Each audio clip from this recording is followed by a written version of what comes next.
Ok, je disais que le TP d'aujourd'hui va porter sur Hibernate, qui est un framework de persistance extrêmement puissant qui est utilisé dans le monde Java, qui permet de gérer le mapping objet relationnel. C'est-à-dire, lorsque vous voulez travailler dans deux mondes différents, le monde orienté objet et le monde Java, ok, quitter d'un monde Java, persister des objets du monde Java dans une base de données relationnelle nécessite suffisamment de boulot lorsqu'on utilise le JDBC, comme vous l'avez déjà constaté. Puisqu'il faut créer l'objet, les données de l'objet sont renseignées. S'il faut les persister, vous devez récupérer les données de l'objet, créer une requête SQL, établir la connexion, créer un statement ou des préparés statements, fournir les paramètres et exécuter. Si vous voulez récupérer, vous devez lancer la requête, la réponse qui est de type result set, vous créez un objet et vous remplissez les données par les réponses, ainsi de suite. Donc ça nécessite trop de boulot.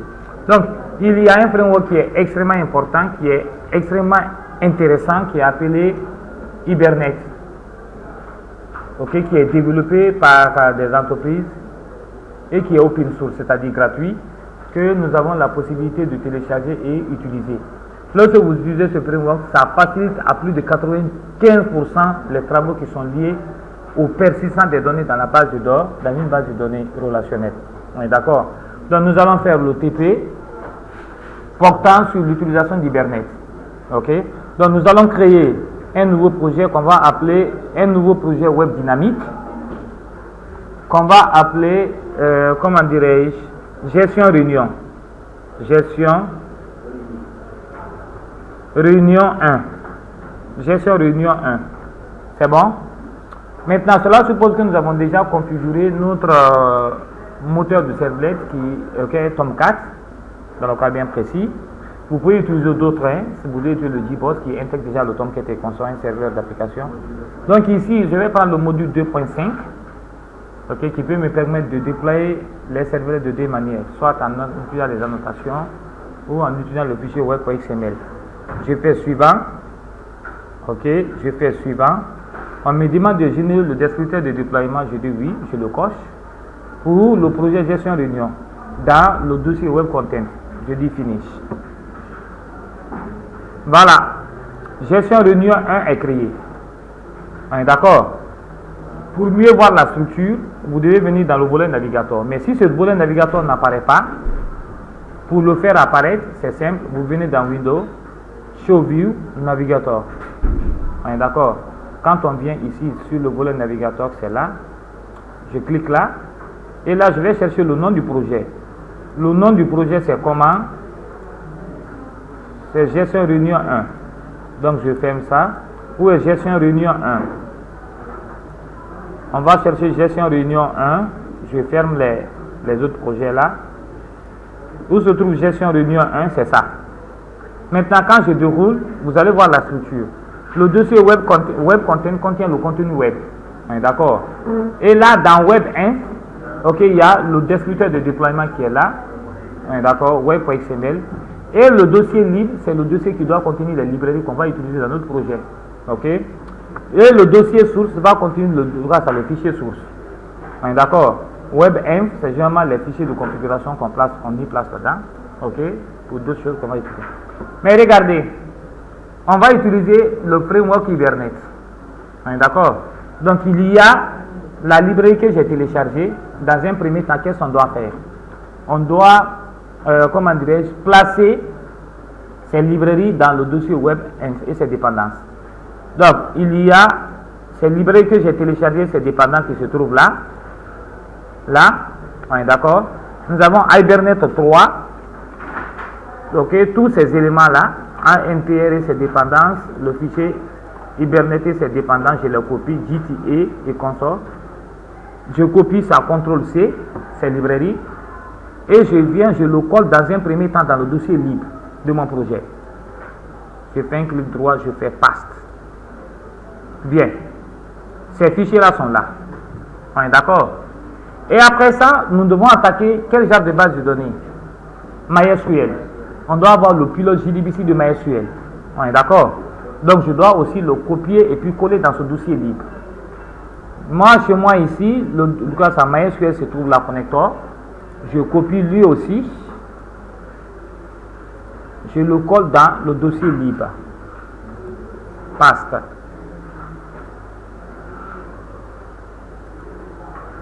Ok. Cancel, je fais paste. Paste. On va voir s'il est là. Il est là, MySQL Connector. D'accord? Donc, nous avons fait un premier boulot. Un deuxième boulot, c'est de développer les classes persistantes. C'est la classe réunion. D'accord? Ici, on veut gérer des réunions. Mais dans un premier temps, on va s'intéresser à une seule classe. La classe réunion.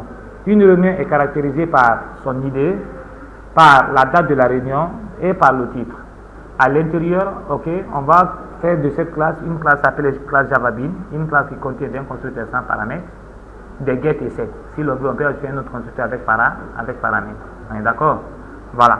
Donc, la classe réunion se présente de la manière suivante. Nous avons l'identifiant de la réunion, le code de la réunion s'il faut dire, il est réunion, le titre de la réunion, la date de la réunion qui est le type date de Java utile. On va définir un constructeur sans paramètres, un constructeur avec paramètres et des get et set. Je reviens. Donc ici, je viens dans source. Je fais un clic droit, new, classe. New class, je ne vois pas classe ici, je fais order, je fais classe. D'accord? Je fais suivant. Le nom de la classe que je vais donner, c'est la classe réunion. Et cette classe appartient à un paquetage de la couche d'accès aux données, DAO. C'est bon? Ou bien ça appartient au paquetage entité, je suis libre. D'accord? Je peux mettre ici entité, il n'y a aucun problème. Dans ça, je vais placer toutes mes entités. C'est bon? Ou bien, je suis libre, je mets DAO. Ça m'est égal. Je fais finish.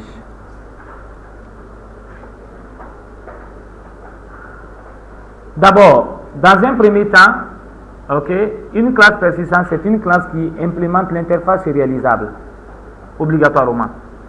Ok, la notion de sérialisation et de désérialisation. La sérialisation, ça consiste, ok, à stocker un objet sur un support permanent, sur un disque, donc c'est-à-dire de la mémoire centrale vers, comment dirais-je, le support, c'est-à-dire la mémoire secondaire, ça peut être le disque ou une clé USB. D'accord, c'est-à-dire une manière de sauvegarder l'état d'un objet. D'accord. Et à ce niveau, même si l'on supprime, même si l'on désalloue, ok, l'objet, nous avons la possibilité de reconstruire le même objet à partir de données qui ont été persistées. Ça s'appelle la désérialisation, c'est de quitter de l'objet persistant vers, ok, un objet de la mémoire centrale. C'est-à-dire créer un objet et remplir maintenant les données de l'objet à partir des données qui ont été sérialisées.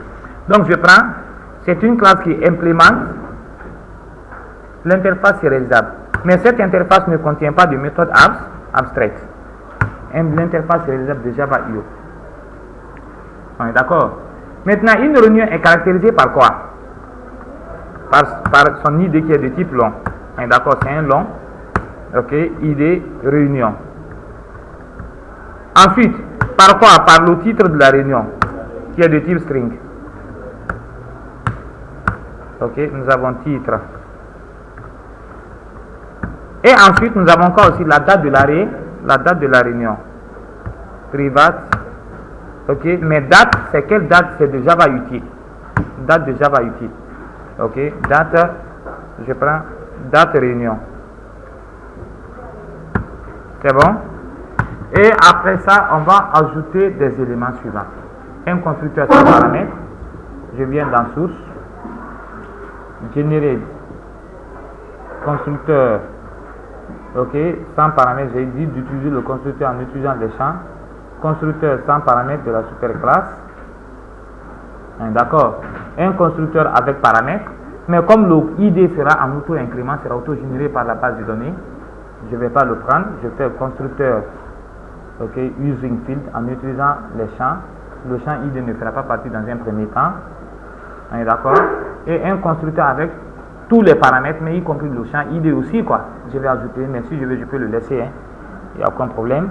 Un constructeur avec paramètres. Waouh! Un constructeur avec paramètres en utilisant les champs, tous les champs. Et on va maintenant à la suite ajouter des get et des set sur le champ. D'accord? Je fais edit, generate get and set pour tous les champs. Je sélectionne le tout. D'accord. Je fais OK. Et là, ça devient une classe Java Bean. Ça, c'est bien. Donc, une classe Java Bean, c'est une classe qui contient des attributs. OK.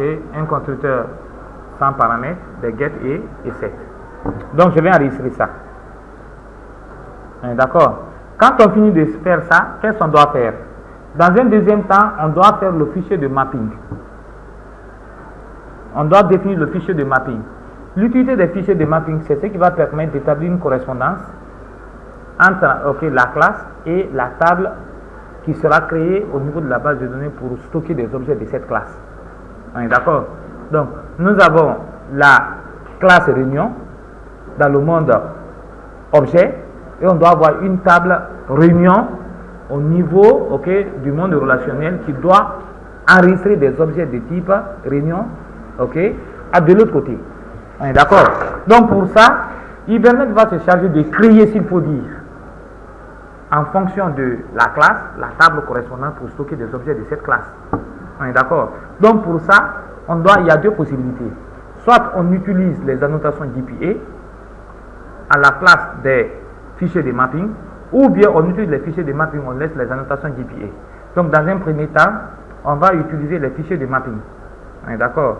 Qui vont nous permettre d'établir la correspondance entre la classe et la table correspondante au niveau de la base de données.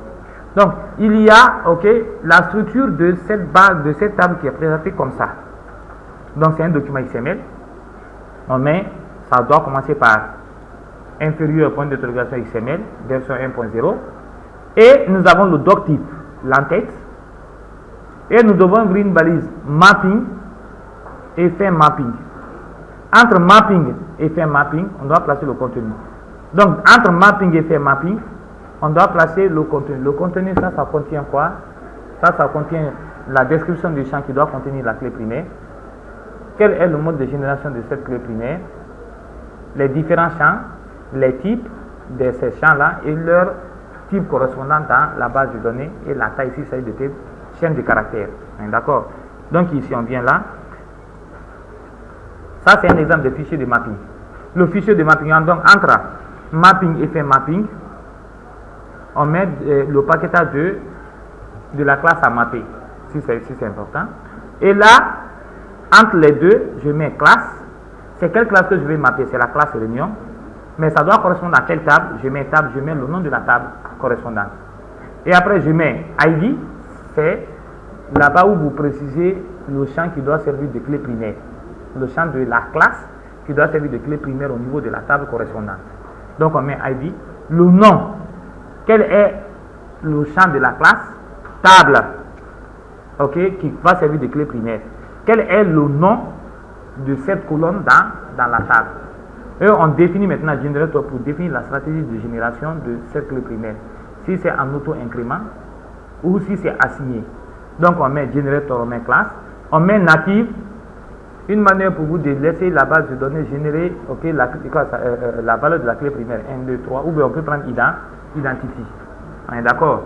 Donc dans le cas de MySQL. On est d'accord? Donc soit vous pouvez prendre séquence, si c'est séquence ou bien auto. Si c'est auto, c'est une manière pour vous de laisser séquence si il s'agit d'une base de données Oracle. Oracle va générer de façon séquentielle 1, 2, 3, 4, 5, 6. Et auto, c'est une manière pour vous de laisser le framework faire l'auto-incrémentation de cette clé primaire. Mais dans le cas bien précis, nous allons prendre native ou identity. Et ensuite, c'est-à-dire dans la classe personne, le champ titre, property, le champ titre, va correspondre à quelle colonne de la table. On donne on peut définir le titre, le type. Mais le type, si vous ne donnez pas le type, il y a une correspondance entre le type Java et le type Hibernate. C'est-à-dire Hibernate est là. Lui, il va, en fonction du type Java que vous avez spécifié, il va sélectionner le type du système de gestion de base de données correspondant au niveau de la création de la table correspondante. On est d'accord? Et la date réunion, property, ainsi de suite, on définit la propriété, la colonne qui doit servir. Mais si vous ne mettez pas le nom de la colonne, ça va prendre le nom du champ de la classe correspondante directement. On est d'accord? Mais, ce fichier de mapping doit être dans le même dossier que le fichier classe de Java. On est d'accord? Donc nous allons créer. Ici, moi j'ai installé le plugin Hibernate lui peut directement nous permettre de créer ce fichier-là. Mais si ça trouve que vous avez fait un ancien projet dans lequel vous avez déjà créé ce fichier-là, vous n'avez pas besoin de le créer. Tout ce que vous avez besoin, c'est copier-coller et puis personnaliser. Donc ici, on va créer le fichier de mapping pour la classe réunion. Ce fichier de mapping doit être dans le même paquetage que la classe réunion. On comprend? Donc ici, je viens dans le paquetage réunion. Je vais créer le fichier de mapping. Il y a deux manières.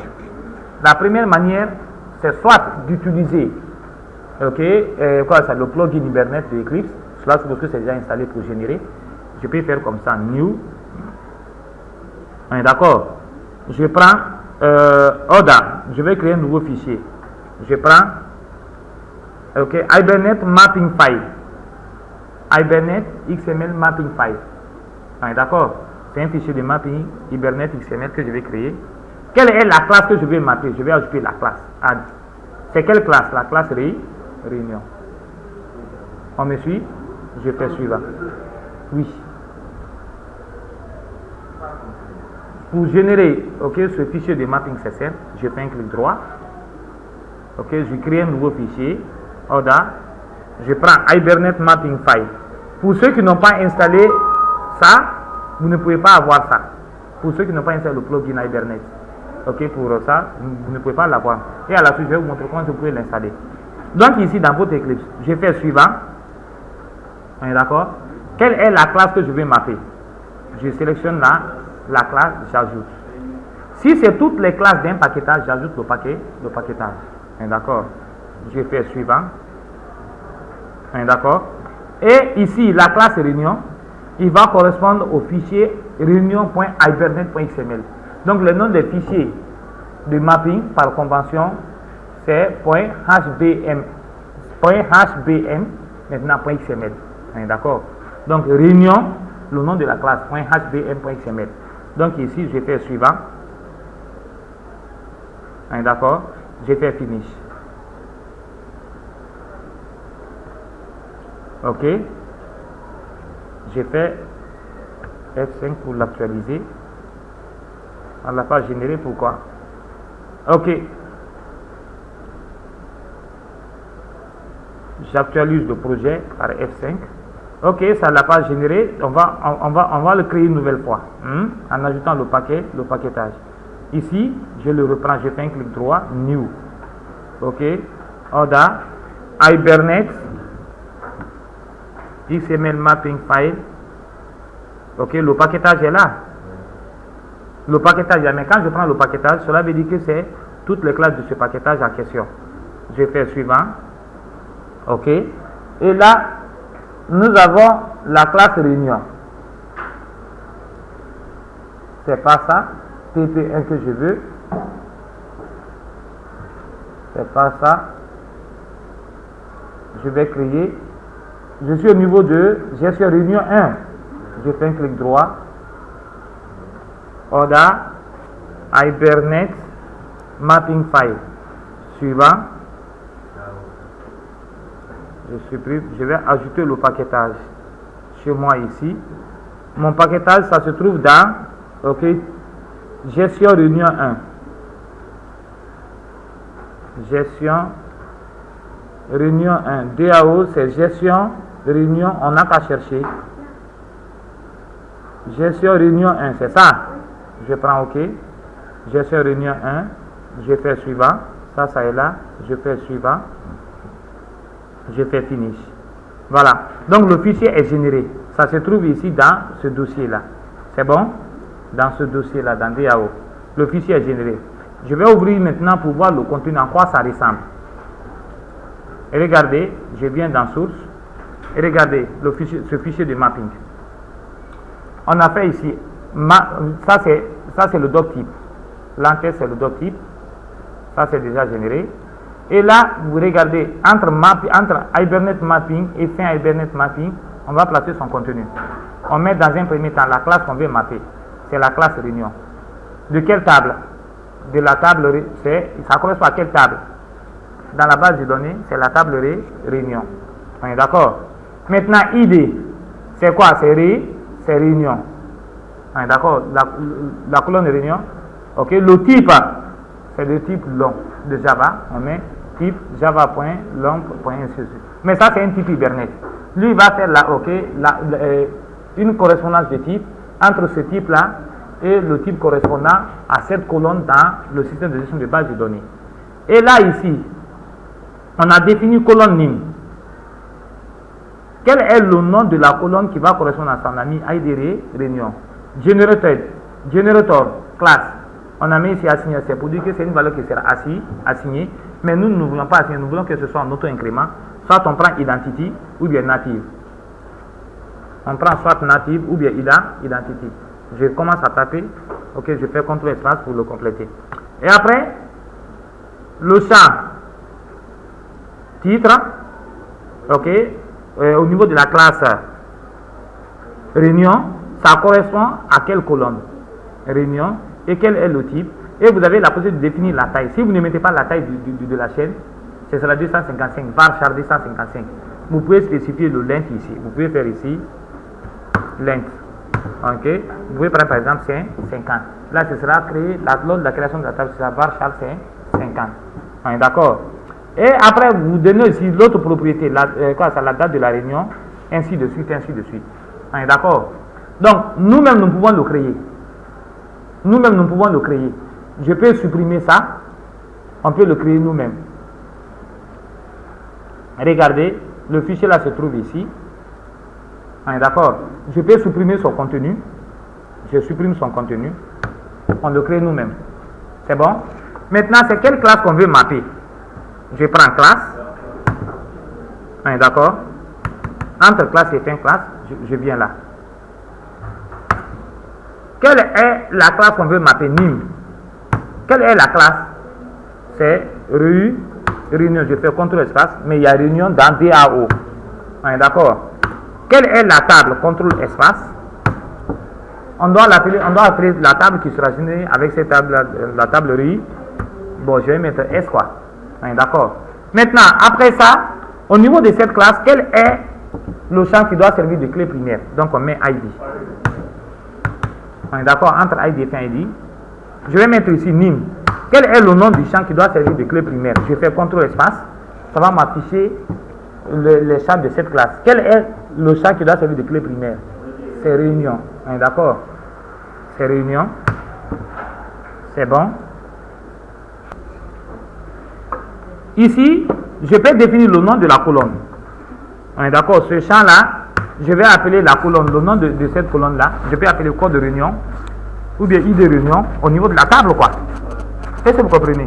Je peux appeler code de réunion ou bien je mets ID réunion. On me comprend? Je vais mettre ID réunion ou bien code de réunion. Mais je vais mettre ici code de réunion. C'est bon? Maintenant, regardez. Je vais mettre la stratégie de génération de cette clé primaire, si c'est en auto-incrément ou bien si c'est une valeur qui doit être assignée par l'application. Donc on met générateur. Quelle est la manière de générer qu'on veut en native? Ou bien je peux prendre identity. Quand je prends identity, d'accord? Ou bien je peux prendre auto. Assigné. Ok. Donc ici, je peux prendre identity ou bien native. Donc je prends native. D'accord. Donc ce sera en auto-incrément. Et après ça, ici, regardez, je peux définir le type. Le champ là, je peux définir le type. Je fais type. Quel est son type? C'est long Java. Je fais CTRL, je prends long. Je prends long. Si je prends long, ça va le compléter. Mais si je ne mets rien, ok, Hibernate va automatiquement faire le choix du type en fonction du type, ok, de ce champ-là dans la classe. Et sélectionner le type correspondant dans la base de données. Et après, tous les autres champs sont des propriétés. Donc on vient là, on met property. D'accord. Quel est le nom de la propriété là? Après ça, nous avons quel champ? Nous avons le titre de la réunion. D'accord. Le titre de la réunion. C'est quel nom de colonne que je vais spécifier? Colonne. Quel est le nom de la colonne? Je vais mettre titre. On me suit là? Je vais mettre ici titre. On est d'accord? Mais son type, c'est de type varchar, non? C'est type varchar. Si je ne spécifie pas, ce sera varchar 255. On est d'accord? Comme c'est de type string ici. Mais si je veux, je peux définir le type. Je mets type. Je mets son type, c'est de type string. On est d'accord? Et je peux définir la taille. On est d'accord? Donc ici, comme c'est de type string, je peux définir la taille. Je vais faire length. C'est de type string, je suis certain. Donc la length est utilisée s'il s'agit d'un champ de type string. On est d'accord? Donc le type de la réunion, on va prendre au maximum combien de caractères? Ok, je vais prendre 50 caractères. On me suit là. Et après, on met maintenant la date. Ici, propriété, c'est aussi une autre propriété. Property. Ok. Quel est le nom du champ là de cette classe? C'est date réunion. On est d'accord? Quel est le nom de colonne que je vais l'associer? Je mets date réunion. Quand je prends tout simplement date, c'est grave. Puisque au niveau du système de gestion de base de données, il y a un champ qui s'appelait, il y a un type qui s'appelle date. Donc ça va le confondre. C'est pas bien. Donc je prends date réunion. Date réunion. On est d'accord? Et si je veux, je peux préciser le type. Ou bien je laisse. C'est bon? Donc ici, regardez, nous avons un minima de notre fichier de configuration. Ça c'est bien. On me suit? Mais ce fichier de configuration là doit être dans le même dossier que sa classe. Si l'on fait une autre classe, on doit faire son fichier de configuration. Chaque classe un fichier de configuration, chaque classe un fichier. Mais parfois d'autres aussi, s'il y a plusieurs classes et qui veulent faire un seul fichier de configuration, ils définissent tout dans le même fichier. Il faut encore, s'il y a une autre classe, il peut faire comme sa classe, une autre classe, il donne la description de cette classe aussi. Donc en utilisant un seul fichier de configuration. Mais je ne le vous conseille pas. Hein? Pour une question de lisibilité, faites une classe, un fichier de mapping, une classe, un fichier de mapping. C'est bon, non? Et après ça, qu'est-ce qu'on a besoin?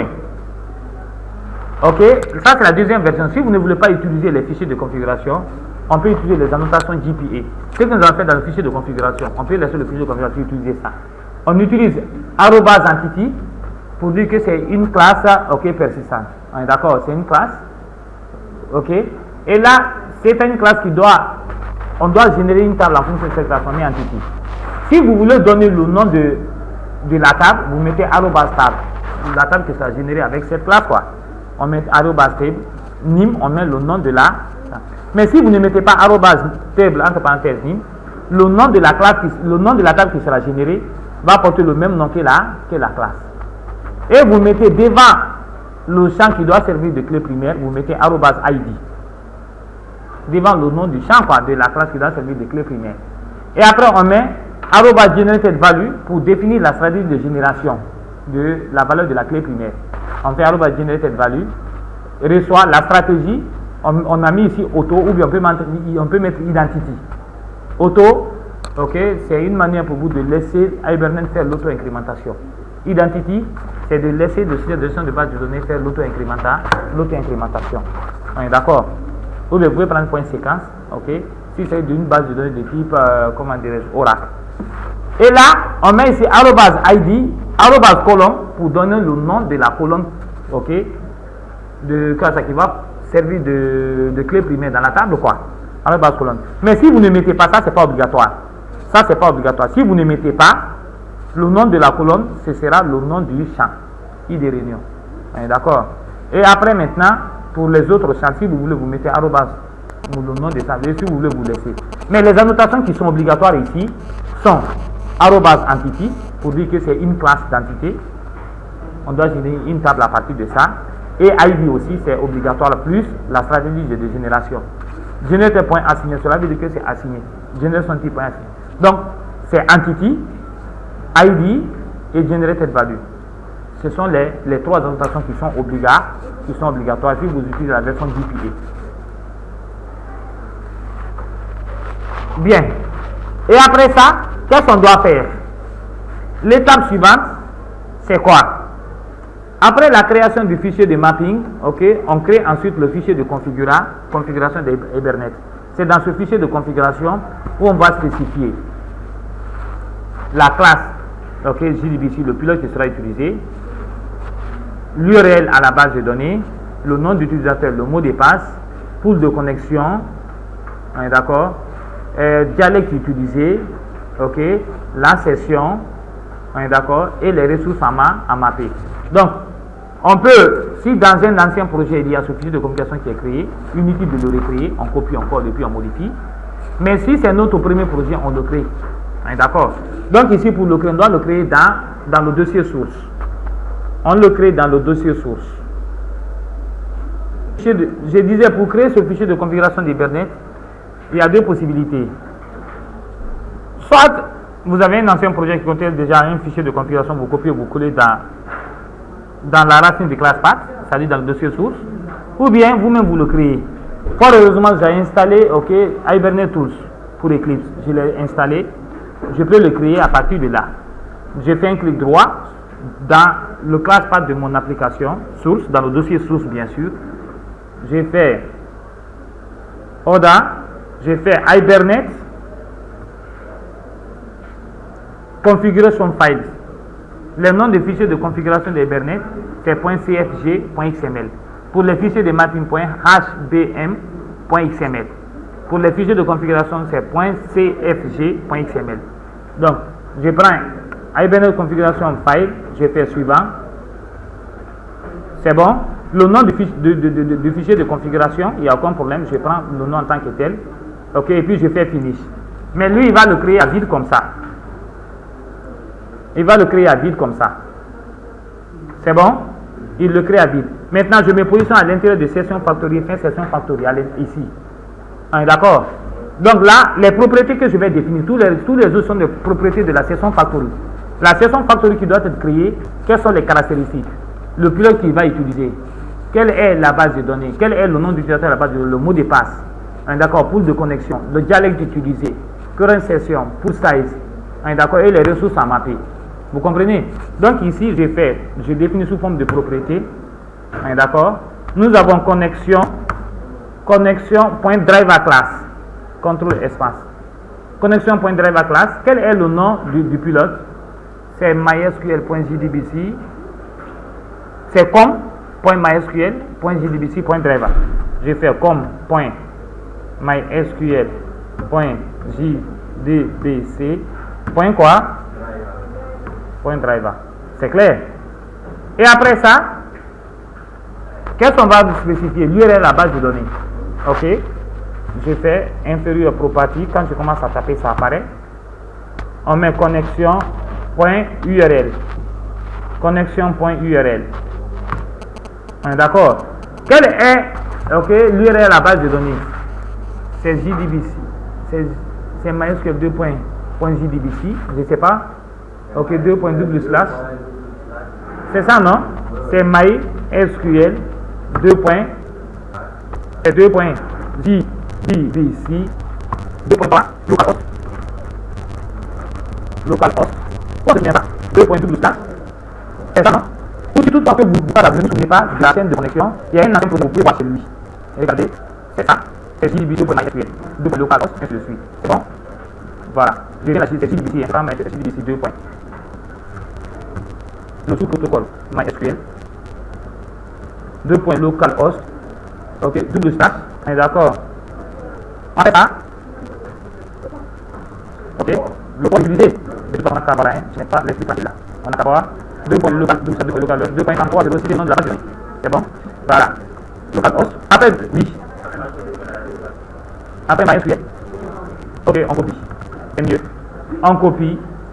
D'habitude, je retiens, mais aujourd'hui, je ne sais pas ce qui ne va pas là. Voilà. Je ne sais pas ce qui ne va pas. Hein? Voilà. Donc, regardez, je copie ça. CTRL C. Je viens là, je colle. On est d'accord? Donc, JDBC 2.mysql 2.double/slash localhost 3306. Le nom de la base de données ici dans MySQL, c'est quel nom qu'on a donné à notre base de données? C'est geste réunion. Geste-souligné réunion. C'est bon? Donc, on vient geste geste-souligné réunion. Geste-souligné réunion. Geste-souligné réunion. D'accord. Et après ça, on va donner quoi? On donne le nom d'utilisateur. Property, on prend, ok. Connexion.username. On me suit? Connexion.username. Le nom d'utilisateur c'est quoi? C'est le root. Et on spécifie son mot de passe. C'est connexion.pass-password. On me suit? On prend property, contrôle espace. Qu'est-ce qui ne va pas là? Contrôle espace, property. D'accord? Connexion.password. C'est bon? Il n'y a aucun mot de passe. C'est bon? Et après ça, qu'est-ce qu'on va définir? On définit la propriété. La propriété suivante, c'est quoi? C'est, ok, current session context class.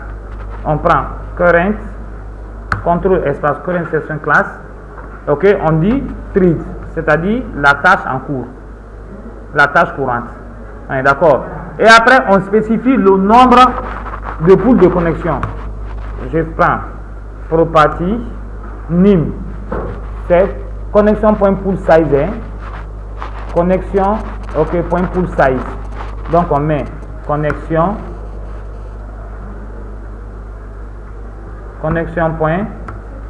point pool size. On est d'accord? Donc c'est une seule connexion, quel que soit le nombre de connectés. Et après ça, ok, nous avons besoin de dire, bon, l'ordre peu important, nous avons besoin de dire qu'on veut voir, comment dire, les instructions SQL qui seront exécutées en cas d'appel des fonctions Hibernate, des méthodes Hibernate. Donc je fais property, nous avons show MySQL, je le mets à true. Mais par défaut c'est à false, cela veut dire que les instructions SQL qui seront exécutées ne sont pas visibles. Peu importe ça. Et à la suite, on va donner quoi? On donne, ok, on doit dire à Hibernate, si le schéma n'existe pas, de le créer. Donc lors de l'exécution, on le crée. D'accord? Donc c'est Hibernate de data definition langage. Donc on prend property, ok, Hibernate HD, Hibernate manager 2 data definition langage. D'accord? Donc on dit de créer. Donc après une première exécution, dès que la base de données est créée, le schéma de la base de données est créé, vous revenez, vous le mettez à update. D'accord? Sinon vous risquerez d'écraser. D'accord? Et après ça, nous allons maintenant mettre le dialecte qui est utilisé. Le dialecte utilisé, je copie ça, CTRL-C, je mets ici dialecte. Au niveau de la propriété, on met property dialecte. D'accord? Voilà, c'est org. C'est un paquetage quoi, .hibernate, .dialect, .mysql, dialecte. Et enfin, on va définir maintenant les ressources. D'accord? Donc, on prend mapping. Quelles sont les ressources qu'on veut mapper? Mais s'il s'agit d'un fichier XML, ok, on met ressources. Contrôle espace, on met ressources, on met le chemin d'accès à ce fichier-là. Mais s'il s'agit bien sûr d'une classe à mapper, une classe à noter quoi. Cela du coup le fichier de mapping n'existe pas, une classe à noter, on met classe à la place de ressources. Et là à ce niveau, ok, quoi ça, le fichier, quoi avec ça, comment on appelle ce fichier là, le fichier de mapping pour notre projet. Le fichier de mapping pour notre projet, ça se trouve dans le dossier DAO, ok. Dans le dossier DAO, il appelle réunion, d'accord, .hbm.xml. Mais nous, notre fichier de configuration Hibernate se trouve ici. Regardez, se trouve dans source. Donc c'est dans DAO slash, ok, dans réunion.hbm.xml. Donc ici, c'est dans le dossier DAO. Dans ce dossier-là, il y a un fichier qu'on appelle réunion.hbm Hibernate Manager.xml. C'est ça le fichier. D'accord, ça se trouve dans ce dossier. D'accord. Vous avez vu dans ce non. C'est le chemin d'accès, ok, au fichier. C'est bon. C'est DAO. Dans le dossier DAO, il y a un fichier réunion.hbm .hbm.xml. J'enregistre ça. D'accord. Ce fichier-là est créé une seule fois. Dans toutes les suites de nos projets, qu'est-ce qu'on va faire maintenant? Après avoir créé ce fichier de configuration, on va créer une classe qu'on va appeler Hibernate Utile. Dans un paquet qu'on va appeler Utile. Quel est le rôle de cette classe? Ça va nous permettre de lire ce fichier de configuration pour créer une session factory. D'accord? Quand il va créer une session factory, c'est cette session factory qu'on va récupérer, et créer une session à partir de la session factory pour faire les pertinences de ces objets. D'accord? Donc, un premier temps, je reprends le tout, créer les classes persistantes. D'abord, un premier temps, c'est de copier les fichiers dans le dossier lib. Un deuxième temps, c'est de créer la classe persistante. De la classe persistante maintenant, à quoi? Au fichier de mapping pour cette classe. Et après le fichier de mapping, on crée maintenant le fichier de configuration ABNCFJ. D'accord? Et après ça, je vais créer une nouvelle classe que je vais appeler. Et la classe, si ça trouve la classe que je vais développer, si ça trouve que vous avez déjà développé, vous copiez, vous collez. D'accord? Vous n'avez plus besoin de développer. Donc, cette classe-là, qu'est-ce qu'elle va nous permettre de faire? Je crée la classe qu'on va appeler Hibernate Utile, que je vais placer dans le paquetage utile. J'ai fait finish. Voilà. Donc je ferme les autres fichiers. Je ferme les autres fichiers là.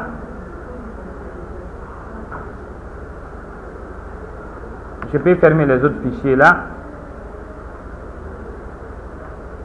La machine me paraît un peu lente.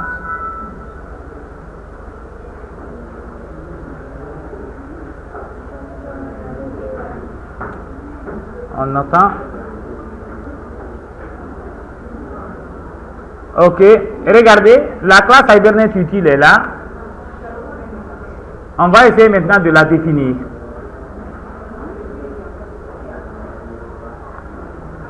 Maintenant, regardez, cette classe Hibernate Utile, en partie privée, je vais déclarer comme membre statique, private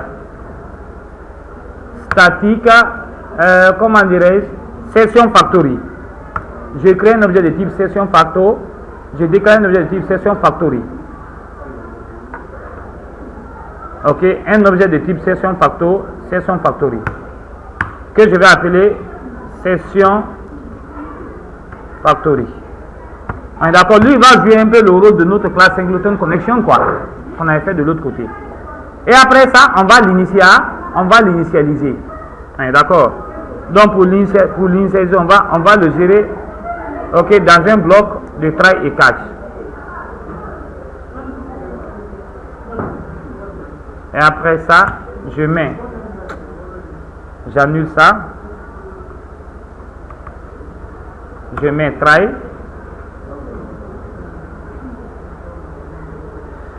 Ok. Il n'y a aucun problème. Regardez, je mets try. Non. Et là, je mets un catch.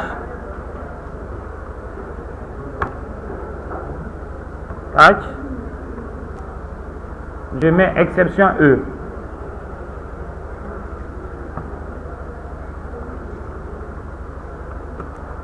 Except. Ok. Et regardez, de toute façon, on va l'entour après. Qu'est-ce que je vais faire? Je fais session factory. Session factory reçoit quoi? Je fais new configuration. Je vais essayer de lire new config. C'est quoi ça? Attendez, j'enlève ça. Je n'ai pas besoin de là. Je fais session factory reçoit new configuration. Et je suis dans le dossier en question. On n'a qu'à voir. Est-ce que je suis dans la classe réunion? Voilà, ça c'est réunion, n'est-ce pas? C'est le projet réunion 1. Je supprime ça, delete. Je crée une nouvelle fois. On va voir si les éléments ont été correctement copiés dans le dossier libre. Ça est là.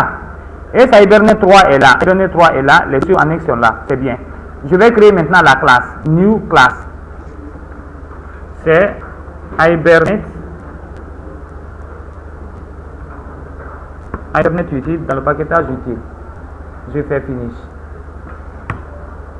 Qu'est-ce qu'on va faire? Je fais private statique session factory. Session factory. Je mets session factory. Point virgule. Je vais agrandir. Hein? Voilà. Et qu'est-ce que je vais faire? Je vais insérer cette session factory. Mais on doit normalement le faire dans un bloc de try et catch. Ok? Donc ici, qu'est-ce qu'on va faire? Je fais session factory reçoit new configuration. Qu'est-ce qui ne va pas? New configuration.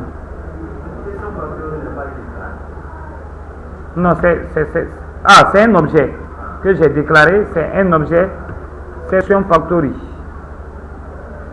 Session factory.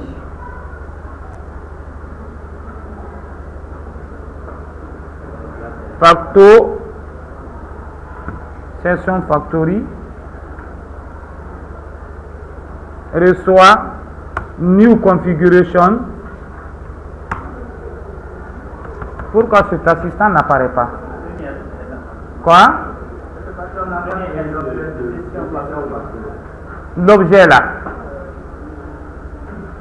que je vais déclarer. C'est cet objet que je suis en train d'utiliser. Session factory, c'est pas ça? Reçoit new configuration. Non, attendons. Hibernate utile pour l'ancien projet. Regardez, pour l'ancien projet, ça est là. Hibernate utile est là. Vous avez vu, session factory, soit new configuration, session factory, ainsi de suite. On a fait ça dans un bloc statique. Session factory, new configuration. Mais la fonction new configuration, c'est ce que je ne comprends pas, c'est ce qui ne paraît pas. Regardez, je vais dans un bloc statique. Et là, qu'est-ce que je vais faire? On fait try. Je fais session factory. Et soit quoi? New configuration. New configuration, donc c'est ça. New configuration. Maintenant, configure. Et on donne maintenant le nom du fichier de configuration. On donne le fichier de configuration. Ok, quel est le fichier? On appelle le fichier de configuration là. Dans notre projet, on appelle le fichier de configuration. Notre fichier de configuration c'est Hibernate. C'est configuration. C'est Hibernate.cfg.xml. D'accord. Donc on peut créer une session pour cette configuration. Donc c'est Hibernate. Ok. Point quoi? Point cfg. Point xml. Ok. Point build session factory. Point build session factory. Point build. Donc on va créer une session factory à partir de là. Donc je vais faire comme ça pour que vous puissiez mieux voir. Et au niveau de catch, je vais maintenant afficher et point. Donc cette instruction va nous permettre. Simplement de lire la configuration d'un objet session factory. D'accord. Et après ça, tout ce que je vais faire, c'est de pouvoir maintenant un get sur ça pour me permettre de récupérer cette session factory depuis l'extrait de la classe. Je fais source, generate get. Ce n'est pas un get set, mais plutôt un get result, c'est pas un set. D'accord. Donc je fais get session. C'est une manière pour moi de pouvoir récupérer cette session factory depuis l'extrait de la classe. D'accord. Ça c'est bien. Donc regardez, tout ce qu'Hibernate avait besoin, on a déjà fait ça. D'accord. Voilà. Donc on va essayer maintenant de créer des objets de type réunion et puis les persister. D'accord. Au niveau de la couche DAO, quelles sont les opérations qu'on peut mener sur les réunions? Ajouter une réunion, modifier une réunion, supprimer une réunion, et à part de tous les réunions dont le titre contient un mot-clé. N'est-ce pas? Donc je vais définir sous forme d'interface ces opérations-là, quoi. On me suit? Je définis sous forme d'interface ces opérations. Je mets I, ok, réunion, ou bien IDAO réunion. I réu, l'interface réunion. L'interface réunion contient quoi? Nous avons public void add réunion pour ajouter une réunion. Ok, ça reçoit comme argument un objet de type réunion R. C'est ça, non? Nous avons supprimé une réunion à partir de son code. On a public, void, remove, réunion. Ok, on veut avoir un long. Ok, nous avons ID réunion. C'est bon? ID réunion. Et ensuite, on veut modifier une réunion. Je fais public, void, update réunion. Ok, c'est quelle réunion? C'est réunion R qu'on veut mettre à jour. C'est bon? Et avoir toute la liste de toutes les réunions. Je vais avoir toutes les réunions publiques. Liste de Java utile. Réunion. C'est bon? Je vais appeler ça all réunion. Ok, oui, get réunion. D'accord, get réunion, c'est pour avoir la liste de toutes les réunions. Et on veut avoir une réunion à partir de son mot-clé. On fait public, liste, réunion. Ok, get réunions. Ok, à partir du mot-clé. Donc je fais string, mot-clé. Mot-clé. C'est bon? Voilà. Donc on va se limiter là à ce niveau. D'accord? On va faire maintenant une implémentation de cette interface. D'accord? On va faire une implémentation de cette interface qu'on va appeler réunion implémentation. Je fais new class. Je vais faire maintenant réunion implémentation. La classe réunion implémentation, c'est une classe qui implémente quoi? Qui implémente quoi? réunion. Maintenant, quand elle implémente une interface, on doit définir. D'accord? Bien. La modification de la réunion. Je disais, maintenant, on veut enregistrer maintenant une réunion. D'accord? Pour enregistrer une réunion, qu'est-ce qu'on a besoin d'une session? Je déclare un objet de type session. Je crée un objet de type session à partir de session factory. Je fais session, ou bien je mets session S, reçoit quoi? Hibernate utile, point quoi? Point get session factory, point get current session. Je récupère la session courante à partir de la session factory créée. Et après, qu'est-ce que je fais? On va démarrer la transaction à partir de la session S. Donc on fait S, point quoi? Begin transaction. D'accord? Et je vais enregistrer l'objet R dans la base de données. Qu'est-ce que je fais? J'utilise la session S. Je fais appel à la méthode save. Point save, je transmets R. Et comme j'ai démarré la transaction, il me faut un commit pour valider. Je fais S.commit. Non, c'est S.get transaction. Je récupère la transaction. S.get transaction. Point commit maintenant. C'est bon. Je valide maintenant la transaction. D'accord? Regardez. Si je veux maintenant supprimer une réunion, je fais la même chose. Je crée une session à partir de sa session factory. Donc je fais session S, reçoit quoi? Net, point utile. Ok? Point get session factory. Point utile. Point get session factory. Point get current session. Je récupère la session courante. On est d'accord? Et ensuite, qu'est-ce que je vais faire? Ça, c'est une mise à jour que je vais faire. N'est-ce pas? Pour mettre à jour, qu'est-ce que je fais? Je démarre la transaction. Je fais S.begin transaction avec la session. On est d'accord? Et maintenant, je vais enregistrer cette modification sur cet objet.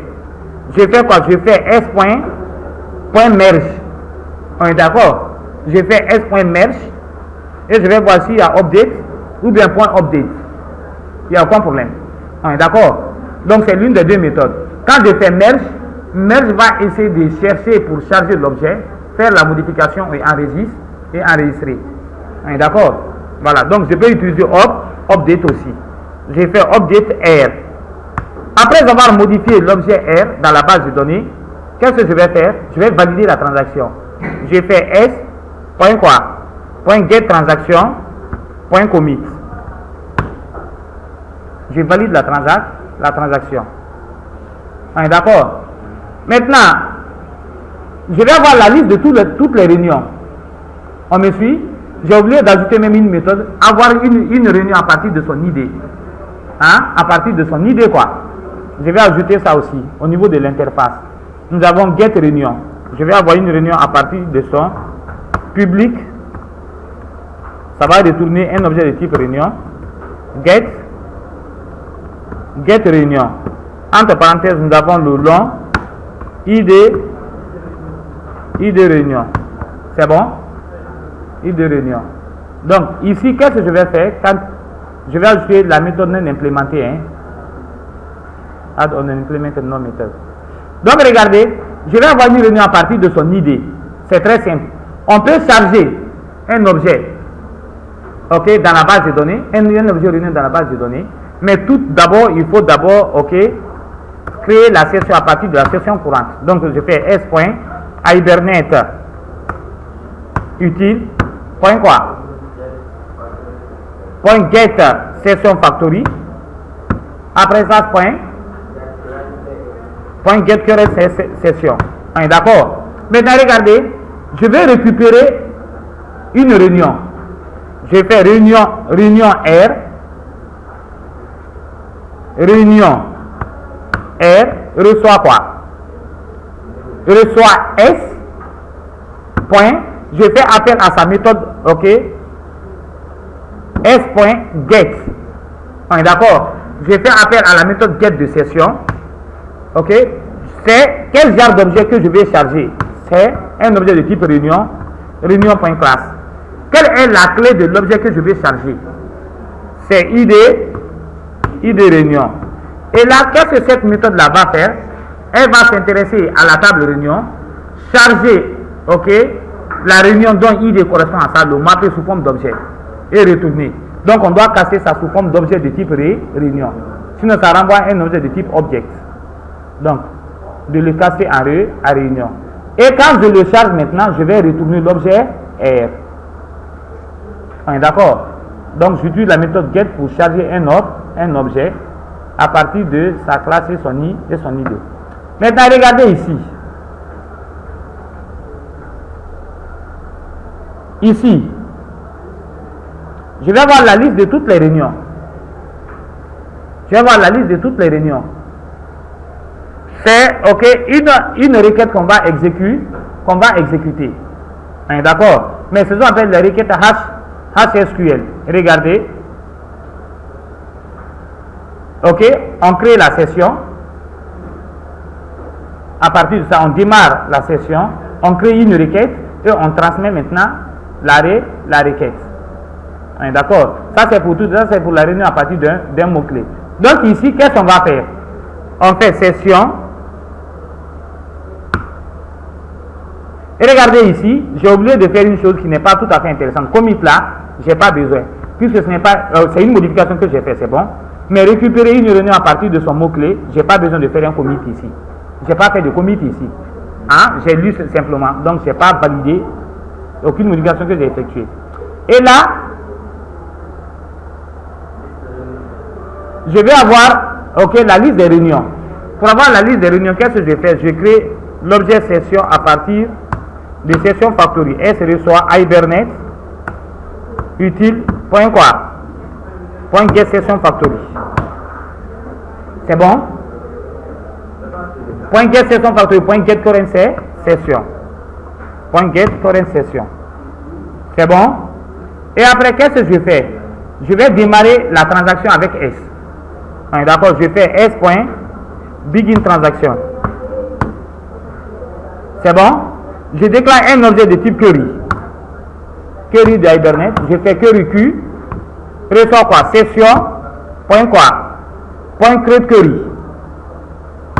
D'accord? Maintenant, je fais quoi? Select R, c'est-à-dire la réunion R, from réunion, la classe rue, from réunion R. J'ai dit quoi? De sélectionner toutes les réunions R de la classe réunion. Chaque réunion qui sera sélectionnée sur matrice son d'objet et puis ça. D'accord? Et là, je vais envoyer le résultat sous forme de je fais Q point list. D'accord? Je fais simplement Q point list. Ça va me renvoyer sous forme de liste d'objets de type réunion, toutes les réunions. Et après ça, je vais voir les réunions par mots-clés. C'est pratiquement la même chose. On fait session S reçoit quoi? Reçoit Hibernate utile point get current session point classe à point get session factory point get current session. C'est bon? Et après ça, qu'est-ce qu'on va faire? On démarre la transaction. S point quoi? Begin transaction. D'accord? Et après ça, qu'est-ce que je vais faire? Je fais query de Hibernate, c'est query de org.hibernate. Q reçoit quoi? Reçoit S point quoi? Point create query. D'accord? Et là, qu'est-ce que je mets? Select R from réunion R where d'accord, where R point quoi? Point nom ou point titre. Comment on appelle le titre dans la classe réunion? La classe réunion, on a mis titre réunion. Je copie ça, CTRL C. Where R point titre réunion. Where R point titre réunion. Like. On me suit? Like 2 points. Je mets quoi? X. C'est ça, non? Et après, si je veux mettre son paramètre, je peux point 7 paramètres. Si je veux mettre son paramètre, quoi? D'accord? Je peux mettre virgule. CTRL Z. J'annule. Je fais point virgule. Quand je l'exécute, je dois fournir son paramètre. Je fais Q. Point quoi? Point 7 paramètres. C'est le paramètre numéro combien? Numéro 1. Je vais mettre le rang tout comme le nom. Je mets X. Quelle est sa valeur? C'est le mot-clé. Point virgule. Mais entouré par des pourcentages. Plus. Je mets ici pourcentage. C'est bon? Mais avant ça maintenant, après ça maintenant, je vais l'exécuter. Je fais Q.list. C'est bon? J'envoie maintenant l'objet. Ok? Et maintenant, je vais supprimer une réunion. Si je vais supprimer une réunion, je dois d'abord charger la réunion. Et ensuite, je fais appel à la méthode delete. Je charge la réunion. Mais pour charger la réunion, je crée une session. Je fais session. S reçoit quoi? Hibernate. Point quoi? Point get. Ok. Session factory point. Get current session. C'est bon? Et après ça, je mets quoi? S point. Begin transaction. Et qu'est-ce que je fais? Je déclare une réunion R. Je charge la réunion R à partir de son ID. Ok? Je mets session S. Point quoi? Point get. Je charge la réunion. Je fais réunion. Pardon. Je mets réunion.classe. Je charge l'objet réunion à partir de quoi? De ID réunion. Je charge la réunion de cette idée. Après avoir chargé maintenant cette réunion, qu'est-ce que je fais? Je vérifie si ce n'est pas nul. Puisque quand on donne un code de réunion qui n'existe pas, je tente de charger, réunion R aura pour valeur nulle. Est-ce que vous comprenez? Je teste. Il fait R différent de nul. Qu'est-ce que je fais? Je le supprime. Je fais S point quoi? Point delete. D'accord? C'est la réunion R que je vais supprimer. D'accord? Sinon, je peux lever une exception pour dire que cette réunion n'existe pas ou bien je laisse comme ça. C'est bon? Et voilà, c'est fini comme ça. Le boulot est déjà fini. Tout ce qu'on va faire, c'est de faire un test. À partir de Java, si je peux créer un objet réunion et puis ajouter. C'est bon? Donc, regardez. Je vais créer maintenant, ok, le paquetage de test que je vais appeler, comment dire, test. Dans ça, il y a classe test. Je fais la classe à se rappeler test réunion. D'accord? Qui appartient au paquetage test. Finish. Ça doit contenir une fonction principale min.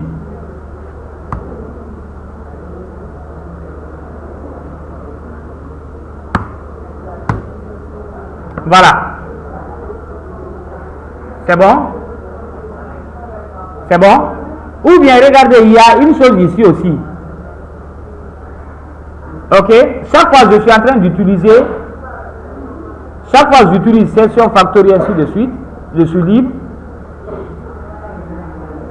Lors de la création d'un objet de type réunion implémentation, il n'y a aucun problème. Donc regardez, qu'est-ce que je vais faire? Je vais créer un objet de type réunion implémentation. On me suit là? Ou bien je vais créer des objets de type réunion R1, réunion R2, réunion R3. Après, je vais les enregistrer dans la base de données. On me suit? Je fais réunion R1, reçoit quoi? New réunion. C'est quelle réunion que je vais créer? Rencontre des étudiants. Le titre quoi? Rencontre des étudiants. On est d'accord? La date, c'est la date du jour. Je fais new date. Je lis la date système. C'est bon? Donc, je vais enregistrer cette réunion dans ma base de données. Là, qu'est-ce que je dois faire? Je dois créer un objet de type réunion implémentation. Ou bien, je fais réunion implémentation. RI reçoit quoi? New réunion implémentation. On est d'accord? Je fais new réunion implémentation. C'est bon? Et même de préférence, pour ne pas tout le temps lire le fichier de configuration, ok, qui peut ralentir le système, qu'est-ce que je veux? Je préfère créer un objet de type session ici. Regardez, je fais private session S. On est d'accord? Et là, lors de la création, je fais un constructeur. Lors de la création de type réunion implémentation, on crée directement l'objet là. Donc, je fais S, reçoit quoi? Hibernate. Voilà, point. Get session factory, point. Get current session. C'est bon? Et là, maintenant, tout le temps, au lieu de faire cette instruction là, j'ai pas besoin. J'ai pas besoin de ça. On me suit là? Je ne fais seulement que démarrer la transaction. J'ai pas besoin de ça. J'ai pas besoin de ça. J'ai pas besoin de ça. Ni ça. J'enregistre. C'est bon? Et là, lors de la création d'un objet de type session, automatiquement, ok, la connexion est établie. Un objet de type session factory est créé. D'accord? Maintenant, regardez, qu'est-ce que je vais faire? Je vais saisir la réunion R1. D'accord? Je vais enregistrer. Qu'est-ce que je fais? Je fais RI, réunion implémentation, point quoi? Point adhérer, réunion. Je mets R1. C'est bon? On vient dans la base de données. On vérifie. Dans cette réunion, est-ce qu'il y a une table ici? Il n'y a aucune table, non? On va tester. Hein? Donc regardez, on exécute test réunion. On a créé un objet de type réunion, on l'a persisté. Donc on fait un clic droit, run as. Java application. Voilà, il est en train d'exécuter. Il y a une erreur qui est là. Ok, il y a une erreur qui est là. On dit la classe not found. Error. login sur la ligne 20, il y a une classe qui n'est pas connue. Il y a une classe qui n'est pas connue. Donc le problème était lié à la librairie. Hein? Donc ce n'était pas tous les fichiers qui étaient présents. Donc j'ai copié la bonne version des fichiers. Je les ai copiés et puis les collés ici. Donc après l'exécution, on n'a qu'à voir. J'actualise ces réunions. Il y a une table qui est là maintenant. Hein? Il y a une table qui est là. Je vais actualiser. Il y a une table qui est là déjà, qui avait la table réunion. Regardez, la table réunion est créée. Ça contient la ligne que nous avons faite. D'accord? Et aussi, ce qui est intéressant, le nom que nous avons donné dans le fichier de mapping, la colonne, on avait mis code de réunion. C'est effectivement ça. Et regardez, vous allez voir la structure. La structure. On avait mis quelque part la taille du titre, 50. Varchar 50. Et regardez. Regardez dans le fichier XML. Dans le fichier XML, regardez. Dans le fichier de mapping. Regardez. On a mis 50. Mais regardez, je vais enlever ça. Le titre. Mais toujours dans Hibernate CFG, j'ai dit create, j'ai dit de créer. J'ai dit de créer. Au niveau de Hibernate Manager 2, Data Definition Langage, j'ai mis create. Quand je vais exécuter une nouvelle fois, ça va encore recréer le schéma. Même les données qui sont tout là seront perdues. Ah, d'accord? Et regardez, je vais exécuter une nouvelle fois. J'exécute une nouvelle fois. On run as Java Application. Ça l'a exécuté une nouvelle fois. Ça fait l'insertion. Je viens dans la base de données. Je vais actualiser. D'accord. J'affiche maintenant la réunion. Ça a ajouté la ligne que je viens de dire là. À quelle heure? À 13h48. D'accord. Mais regardez maintenant la structure. Regardez la structure. La taille. 250. C'est parce que je n'ai pas mis. Et regardez ici. J'ai dit d'appeler ça code de réunion. Je viens dans le fichier de configuration. Regardez, dans le fichier de configuration, j'ai dit d'appeler code de réunion, je vais mettre ID réunion. C'est bon? Je l'appelle ID réunion. On est d'accord? Je vais exécuter. J'exécute une nouvelle fois. Test réunion. Regardez. Après l'exécution, regardez. Après l'exécution, on vient dans la base de données, on vérifie.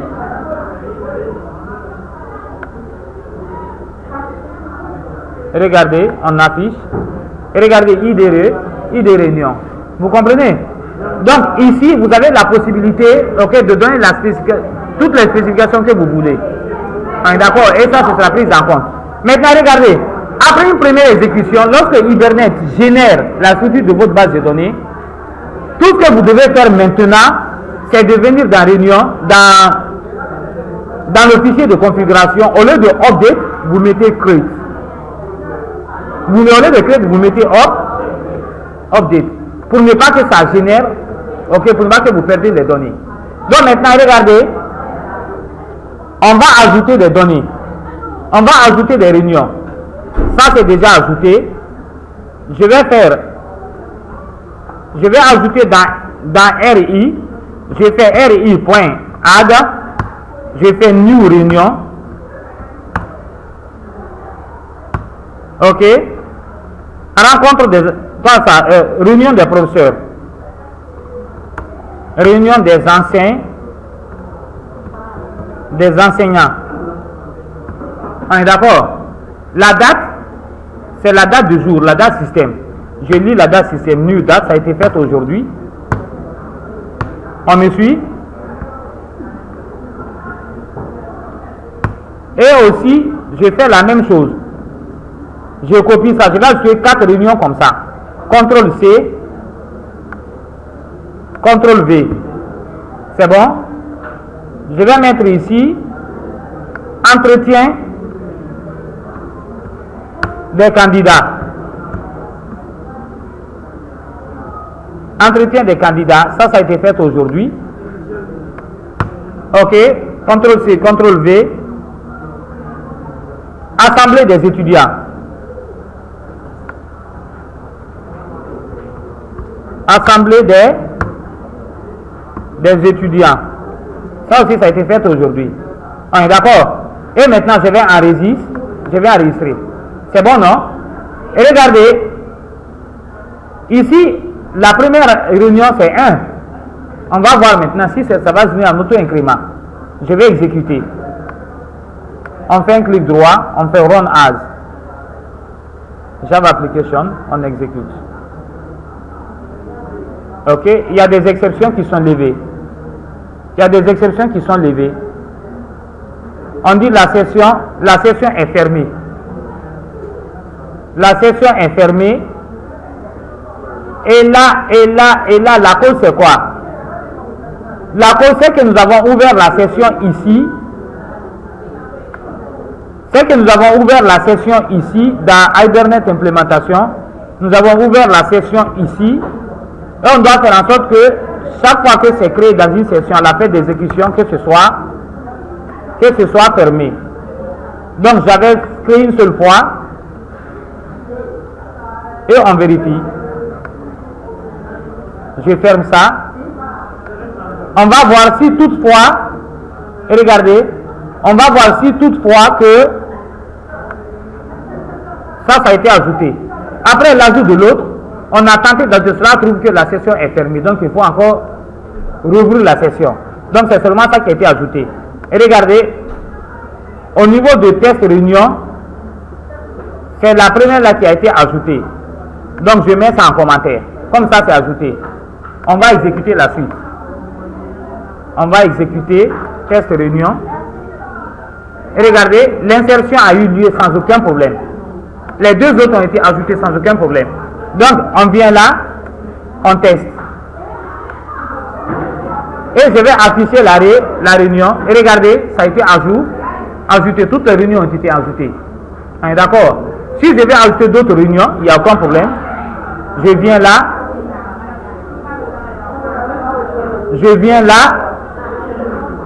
Du silence, s'il vous plaît. Je vais ajouter d'autres réunions. Je viens là. Ok, ça c'est ajouté. CTRL C, CTRL V.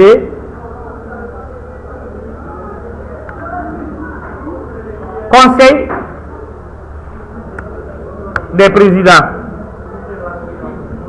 D'accord. Je vais ajouter ça, conseil des présidents. Ok. J'ajoute encore une autre réunion. CTRL C. Conseil des chefs de quartier.